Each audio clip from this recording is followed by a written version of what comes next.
na siya. Ang pala mo nandito sa bahay. Nay, wag ngayon please. Alam mo, bilib din ako sa'yo eh. Wala na nga tayong makain, nagpabuntis ka pa. Buti pa yung anak ni Rosa, pag-aaral ay natupag. Nakakawalang gana.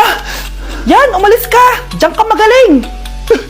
Kasalanan mo to! Sinira mo yung future ko! Ate, please, tigilan mo yan. Walang kasalanan yung bata. Hindi! Dahil dito, galit sa akin si nanay. Kaya dapat mawala na to! Ate, wag! Ate! Anak, kain ka na. Nay? Sorry anak ha sa mga sinabi ko. Hayaan mo, babawi ako sa'yo ha. Thank you, Nay. Nay, sumasakit yan ko. Nay! Oo, yung pinag-usapan natin ha. Hihintayin ko ng mga anak tong babaeng to. Pag nabigay ko na yung bata, ibigay mo na agad yung pera sa akin ha. Palak ibenta ni nanay yung anak ko. O anak, okay ka lang? Walang hiya ka, Nay! Ang sama mo! Akala ko, totoong nagbago ka na.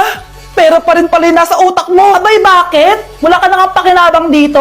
At least yung anak mo, mapapakinabangan ko. Wala ka namang papakain dyan eh. Napakasama mo! Lalayas na ako sa impyernong to! Sige, lumayas ka! Sino tinakot mo? Tignan natin kung saan ka pupulutin. Hello, Bes. Hello, Bes. Kilala mo ba si Edward? Oo, Bes. Siya yung ama ng dinadala ko. Mayaman pala sila, Bes. Gusto kanyang makita kasi gusto niyang panagutan ng baby mo. Talaga? Oo, Bes. Ito na yung Bes. Bes, hindi mo na kailangan magtiis na nanay mo.